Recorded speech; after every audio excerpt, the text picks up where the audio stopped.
Hola, soy Daniel Mosencagua, el Doctor Robot, y esto es Ciencia Tiempo. Hoy hablaremos de viajes en el tiempo y de cambio climático. ¿Verdad que soy bueno?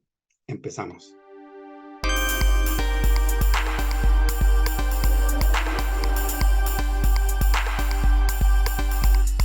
Si quieres cambiar tu pasado, te recomiendo ver esta película y pensarlo dos veces.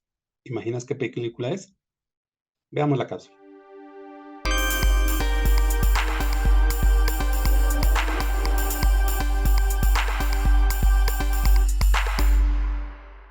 Bienvenidos a Mi Ciencia en el Cine.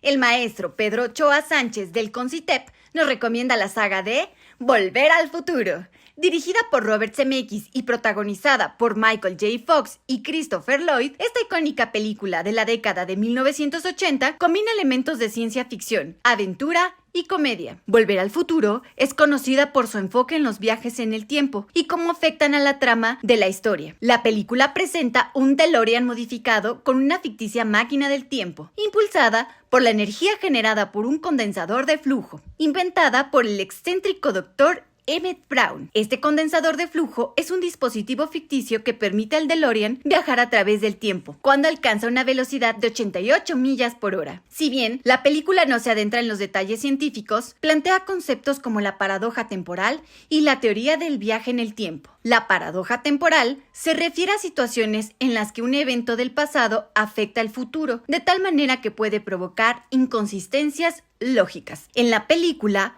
Marty McFly, que es el protagonista, se enfrenta a desafíos al intentar cambiar su futuro y evitar que sus padres no se conozcan, lo que podría alterar su propia existencia. La película también juega con la teoría del multiverso o universos alternativos. A medida que Marty altera eventos en el pasado, crea líneas de tiempo alternativas y se encuentra con versiones alternativas de las personas en su vida. Este enfoque es una interpretación ficticia de la teoría científica que sugiere la existencia de múltiples universos y realidades. Además de los aspectos científicos, la saga también explora temas como la amistad, la familia y las consecuencias de nuestras acciones. A medida que Marty interactúa con sus padres en el pasado, descubre el impacto que puede tener en su futuro y aprende importantes lecciones sobre la responsabilidad y la importancia de nuestras decisiones. En resumen, Volver al Futuro ofrece una mirada divertida y emocionante a los viajes en el tiempo, explorando conceptos como la paradoja temporal y la teoría del multiverso. Si bien la película no profundiza en los aspectos científicos con precisión, utiliza estos conceptos como base para una historia entretenida y cautivadora. Es una película que ha dejado una marca indeleble en el cine y ha seguido siendo amada por generaciones debido a su mezcla única entre ciencia ficción y comedia. Yo soy Estefanía Castillo. Hasta la próxima.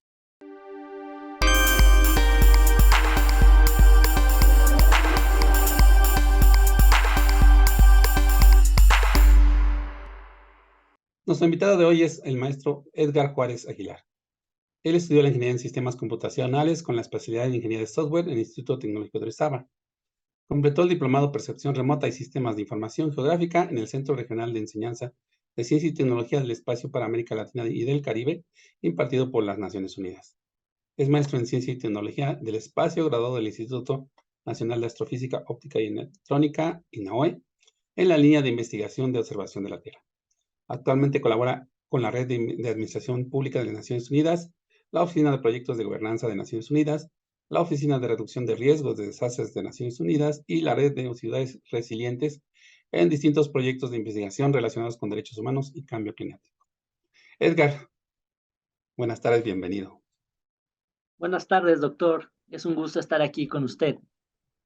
Igualmente. Vamos a hablar de cambio climático y reducción de riesgos de desastres. ¿Por dónde empezamos? A ver, cuéntame. ¿Qué es esto de cambio climático? Ahí dice, ¿quién dice que no existe? A ver, empecemos por ahí, ¿no? Bueno, es algo muy importante esa pregunta. Aproximadamente el 97% de la comunidad científica están de acuerdo en que hay un cambio climático y que es generado por nosotros, por nuestra actividad humana. Entonces, pues ese debate lo podemos dejar a un lado. Claro, si consideramos a Trump y algunas otras personas que niegan el cambio climático, pues podría uno estar de ese lado, aunque sería un 3%, serían poquitas personas las que niegan el cambio climático. Hay mucha evidencia científica que nos indica que sí, hay un cambio climático, sí está sucediendo y es ocasionado por nuestras actividades. Muy bien. Entonces, ¿pero en qué consiste eso del cambio climático? No, porque pues uno ve que hoy llueve y mañana pues hace calor, ¿no? Entonces hay un Ok. cambio de clima, ¿no?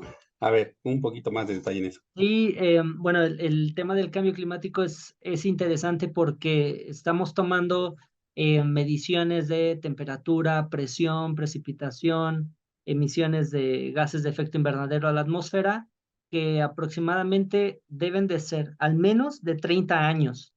Entonces, mucha gente lo comenta acerca de la diferencia entre el clima y el tiempo atmosférico. El tiempo podría ser ahorita que está lloviendo y mañana puede hacer calor, y ese serían periodos pequeños que no necesariamente indican que haya un cambio climático antropogénico, es decir, que tenga que ver con las emisiones de dióxido de carbono o de metano o de algunos otros gases de efecto invernadero. Cuando se toma en cuenta el cambio climático, debe ser al menos 30 años o más tiempo. En este caso, los datos científicos que se tienen en muchas de las universidades del mundo e institutos de investigación, entre ellos la Benemérita Universidad Autónoma de Puebla, son de registros desde 1880 que se viene monitoreando la temperatura, y entonces pues la NASA está dentro de esto, la UAP también, el INAOE, la UNAM y Harvard y muchas instituciones que están demostrando que hay aumento en los gases de efecto invernadero, en la concentración de estos gases en la atmósfera, y que estos gases de efecto invernadero están provocando el calentamiento global, y eso está llevando a un cambio climático que está, en este caso, para nuestro estudio, potenciando la cantidad de amenazas naturales que hay, por ejemplo, huracanes, y que está haciendo que haya mayor afectación, es decir, que haya un huracán que en vez de quedarse en categoría 2 o 3, de pronto tenga intensificación rápida y se pueda ver que va de categoría 1 y va subiendo, categoría 1, 2, 3, 4, 5 en poquito tiempo. Entonces, eso es prácticamente como podríamos Ok. relacionar las amenazas naturales, el cambio climático y el efecto que está teniendo el cambio climático y el aumento de las emisiones de efecto invernadero en las afectaciones para las comunidades humanas y también los ecosistemas terrestres y marinos. Muy bien, entonces aquí, por lo que entiendo, y precisamente por lo que te decía, ¿no? Hay gente que dice que eso no es cierto, pero es que lo está viendo de manera microlocal, llamémoslo así, ¿no? Donde estoy parado, yo veo que no pasa nada. Pero además, no solamente es microlocal, sino es instantánea, ¿no? Porque estabas hablando de que lo que estoy viendo en estos días es, pues, no veo cambios. Pero en realidad, como tú mismo dijiste, es una cuestión de una observación que se ha dado por muchos años, 30 años estás hablando, y que están indicando una tendencia, ¿no? Y eso es precisamente la parte que, digamos, que los científicos son los que son muy buenos en encontrar ese tipo de cosas de las tendencias, pero que tenemos que los que no somos científicos, bueno, yo sí soy, pero bueno, los que no son, tienen que estar como que tienen que visualizar, ¿no? Tienen que hacer cercano a ellos esta idea de que algunas cosas no se pueden ver, como te digo, ni instantáneamente ni localmente, sino que tienen que verse las tendencias globales y también en el tiempo. Y entonces es cuando si tú te abres y ves noticias, ves lo que está pasando, como tú dices, los huracanes y todo esto, que de repente son de un tipo y ahora son más intensos, y no me había fijado en eso, que también además son más intensos y cambian de intensidad muy rápidamente. Eso es lo que a lo mejor no estamos visualizando, y por eso algunos pueden creer que no hay tal, ¿no? Por mi parte, yo 30 años ya los viví seguro, ¿no? Tengo más, de hecho, y sí me queda muy claro que ha pasado algo, porque tú acá en la ciudad de Puebla, que es donde yo estoy, era muy clarito cuando cambiaban las estaciones, y también no era tan extremoso como ahora, ¿no? Ahorita de repente demasiado calor y las lluvias cada vez han sido más intensas, ¿no? Se dan ciertas inundaciones, que aparte de ser por el mal diseño, pero de todos modos no habían sido tan fuertes las lluvias. Entonces, sí se empieza a tomar, sí, o sea, yo lo he logrado como que ver, ¿no? Aquí en mi localidad y todo eso. ¿Qué otras cosas, qué otros riesgos hay que podemos ver? O sea, porque estás hablando de un huracán, pero a lo mejor eso aquí en Puebla no se ve, ¿no? ¿Qué puedo ver yo, por ejemplo, en lugares que no están cercanos a la costa? Sí, claro, doctor. Bueno, una de las cosas que está impulsando el cambio climático, bueno, ya lo mencioné, son los ciclones o tormentas tropicales. En algunos lugares les llamamos huracanes, en otros se les llama ciclones, en otros se les llama tifones, pero son en general tormentas tropicales. Así lo hemos estudiado con imágenes satelitales. Otra cosa que puede impulsarse, es decir, a niveles fuera de lo común serían las sequías. Por ejemplo, las personas que están sufriendo ahorita sequías extremas, podemos decir, hay esta cantidad de personas que están sufriendo sequías extremas, pero en menos de 80 años está estudiado científicamente que esas sequías extremas se podrían duplicar. Es decir, tendríamos, si ahorita tenemos 10 sequías extremas que están ocurriendo, en menos de 80 años podríamos tener 20 sequías extremas ocurriendo anualmente. Eso sería solo un ejemplo. Otra de estas afectaciones pueden ser las inundaciones. Por cada grado de calentamiento que hay en el planeta a nivel global, los eventos de precipitación, como usted lo mencionó, que son precipitación extrema, pueden intensificarse aproximadamente un 7%. Es decir, ahorita se está monitoreando qué tanto va a aumentar la temperatura para el 2100. Se quiere dejar debajo de un límite de 1.5 grados, lo cual se está comentando y la UAP ha organizado el Congreso Nacional de Cambio Climático y lo ha hospedado ahí, donde llegan los expertos de varios estados, que nos toca la zona centro.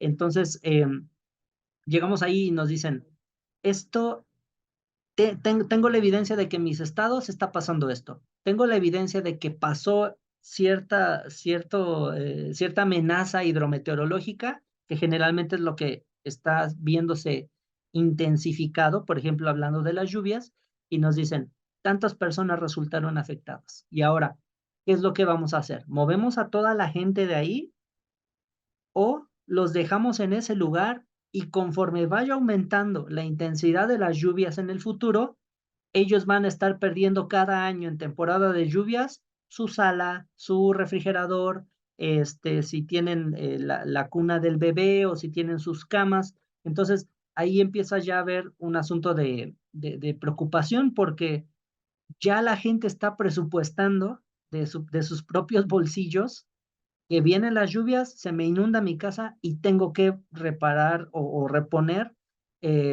como yo pueda las afectaciones que me están llegando con base en esto. Y bueno, tomar en cuenta que México no es de los más grandes emisores de CO2. Tomar en cuenta que durante 40 años Estados Unidos fue el mayor emisor de gases de efecto invernadero.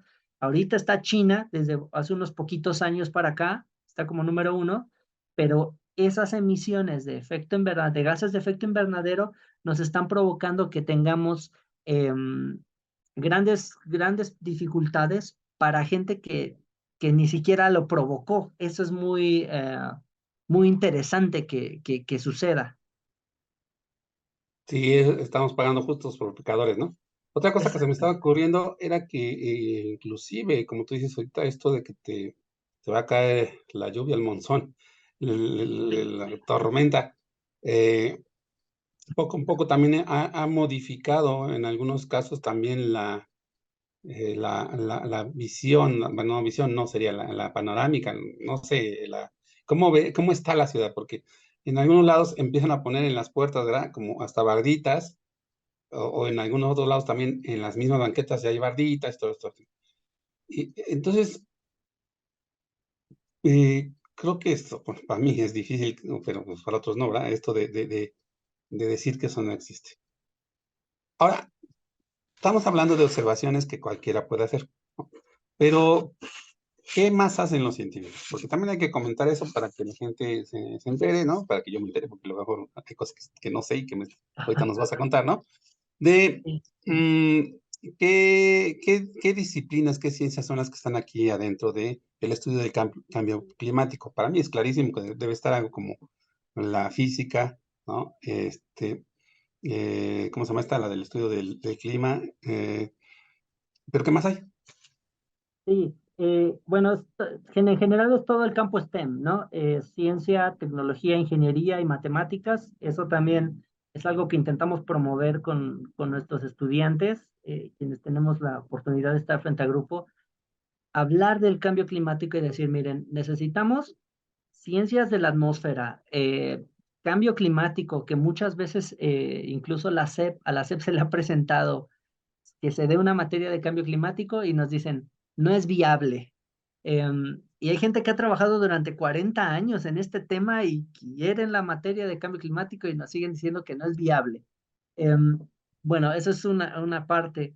Ciencias de la atmósfera, ingeniería ambiental, biología, física, modelados computacionales. En el asunto de los modelados computacionales, estamos haciendo lo más que se puede, generalmente con 3 variables, que es precipitación, temperatura y presión. De ahí ya se puede completar un estudio, por ejemplo, como el que hacemos nosotros en el área de observación de la Tierra, con misiones satelitales de la NASA, de la Agencia Espacial Europea, misiones de la Agencia Espacial Japonesa, que nos permiten trabajar con esos datos y los ponen libres y nos dicen, aquí están los datos que ustedes quieran. ¿Quieren radar? Aquí está. ¿Quieren en el visible? Aquí está. ¿Quieren cercano infrarrojo? Aquí está. ¿Quieren UV? Aquí está. Ahora, hay muchos datos que se pueden procesar en el asunto, al menos de las imágenes satelitales, pero el punto es eh, cómo los vamos a utilizar, porque recientemente hubo una reunión con la Organización Astronáutica Internacional y hablaban de cambio climático y decían, están todos los datos ahí, ¿cómo los usamos eficazmente? Porque no es solo tener los datos, sino es ahora para qué los usamos. Así En, es. en mi caso, hemos hecho modelados con modelos digitales de elevación y teniendo mapas de amenazas, es decir, qué tanto puede inundarse un lugar o un territorio. Con base en eso, ya llegamos con el ayuntamiento de tal lugar y le decimos, miren, tienen ciertas zonas que pueden inundarse, eh, tenganlas bajo vigilancia durante la temporada de lluvias. ¿Por qué? Porque esto puede traer efectos, una parte de lo que yo estudié que se llama efectos en cascada, que una amenaza como la lluvia Ujú. intensa puede provocar, nos tocó en un municipio que se empieza a acumular la lluvia, hay una pared que se supone que servía para detener el agua y resulta que se rompió la pared y se fue hacia un vecindario y afectó a muchas familias.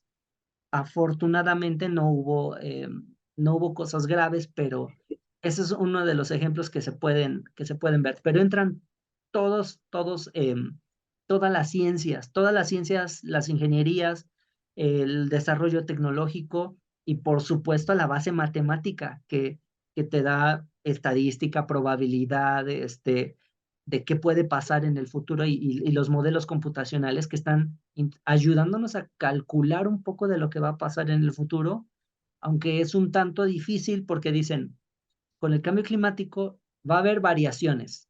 Puede ser lluvia muy intensa, donde ya había lluvia, o puede ser menos lluvia, en donde ya había lluvia. Entonces no se comporta igual, tiene que ver con transferencia de energía, el lugar donde esté ubicada la ciudad o la zona de estudio.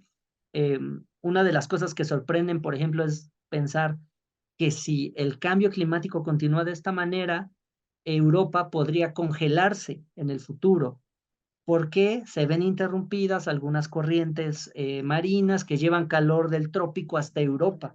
Entonces, es algo que uno dice, pienso que todo se va a calentar, pero a veces vemos y decimos, No, no, no es no así, ¿verdad? solamente es calentarse, ajá. Bien, tenemos un par de minutitos. ¿Hay algo que nosotros podamos hacer? Cuando digo nosotros, hablamos de la persona común y corriente, o tenemos que apelar a la fe de los grandes líderes para que decidan entrar en estos acuerdos de no hacer tantas emisiones de carbono. ¿Nosotros podemos hacer algo?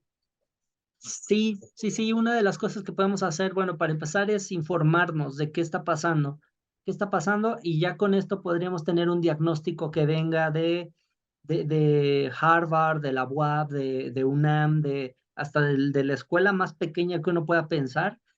Podríamos contribuir haciendo alguna investigación. Puede ser muy pequeña, pero es informarnos, tener un diagnóstico y después em, escribir a nuestras autoridades para que tengan sistemas de reducción de riesgos de desastres, porque una cosa es que haya un huracán y otra cosa es que este huracán ocasione un desastre.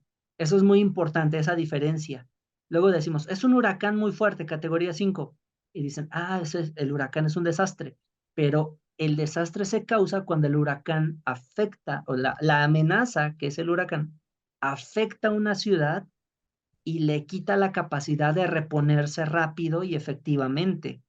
Entonces, informarnos de cómo reducir riesgos. México tiene poquito desarrollo en reducción de riesgos. La última vez que vi el índice, teníamos menos del 2% del territorio de México con técnicas o metodologías de reducción de riesgos de desastres. Entonces, es siempre bueno que haya más estudiantes, en ese caso, invitarlos a todos a que se enfoquen en que se pueda hacer reducción de riesgos y que nos apoyen y en general podamos nosotros crear algo que sea innovador, que sea con base científica, que sea con desarrollo tecnológico. Eso es Pues, un buen inicio. pues sí, se suena muy bien esto de estar nos pasó con la pandemia, ¿no? Entonces, mientras más Sí. informado estaba, fue más fácil que pudieras, pues, cuidarte, ¿no? Defenderte de esta amenaza. Pues, maestro Edgar Juárez Aguilar, muchísimas gracias por haber venido, y, pues, no sé, si quieres dejar algún modo de contacto. Sí, claro, bueno, el celular generalmente me pueden encontrar si es que alguien quiere una conferencia, un taller, es el 272-128-2762. Y con mucho gusto estaremos atendiendo algún mensaje, alguna llamada, alguna colaboración, sobre todo para que pues, se pueda seguir divulgando este mensaje, porque a mí lo que me preocupa es las generaciones que están ahorita, que son pequeños, eh, que nacen en este momento, personas que van a nacer en el futuro, y hay que cuidar el planeta y desarrollar estas soluciones para que no estén solos frente a estas amenazas, sobre todo las que se están potenciando con el cambio climático. Va a ser un asunto difícil de resolver en el futuro, pero si empezamos y actuamos, podríamos llegar a buenas soluciones. Muchísimas gracias. Pues, te estamos invitando para otra ocasión, nos sigas platicando de esto. A la orden, doctor. Gracias. Hasta luego. Hasta luego.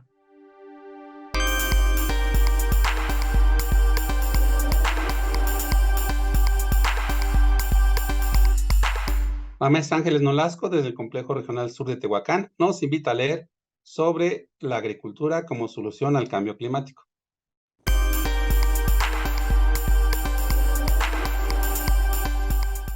Cuando un desastre se presenta generalmente como parte de la condición humana, buscamos inmediatamente un culpable, algo o a alguien que sea el responsable de la situación, y pocas veces somos capaces de aceptar que compartimos la responsabilidad y que por lo tanto debemos asumir el compromiso que nos corresponde. Hablar del cambio climático y las consecuencias que estamos enfrentando como resultado de las acciones humanas puede llevar a una serie de discusiones o bien a diálogos que inviten a la búsqueda de soluciones. Recientemente, en el marco de la 27ª Conferencia de las Partes de la Convención de las Naciones Unidas sobre el Cambio Climático, COP27, que se celebró en Egipto, se hizo mención a la agricultura como una de las causantes de la problemática global que afronta el planeta. Se reconoció que esta no debe verse de esa manera, sino como parte importante y fundamental de la solución. Es parte primordial de una lucha donde el problema atañe a todos los países a mayor o menor escala, y por lo tanto solo el trabajo en conjunto puede dar la posibilidad de encontrar y ejecutar soluciones impactantes. En dicho evento se enfatizó la importancia del suelo y la función que tiene en la vida del ser humano y del planeta. La lucha contra la desertificación y la protección del suelo cuenta con un papel central en los procesos biogeoquímicos. Entre las propuestas realizadas para tomar medidas medidas que impacten en el suelo y a su vez en el cambio climático, se tienen las siguientes. Adaptarse o morir de hambre. Se habla de la importancia de disponer de fondos suficientes que permiten ayudar a productores a adaptarse a las condiciones que van presentando los suelos, para evitar que la seguridad alimentaria se vea amenazada cada vez con mayor frecuencia. Defender los conocimientos indígenas. Sus conocimientos y sensibilidad ante los recursos naturales pueden aportar al mundo soluciones y acciones que den resultados favorables. Es importante interesarnos en el tema y conocer todo aquello que nos permita contribuir en las soluciones. Para ello, te invito a que te acerques a la lectura y al conocimiento y leas el artículo titulado La agricultura como solución al cambio climático, una visión desde la COP27, escrito por Gladys Linares Fleites, Miguel Ángel Varela Pérez, José Víctor Tamariz Flores y Marco Antonio Marín Castro, publicado en la revista Spinor.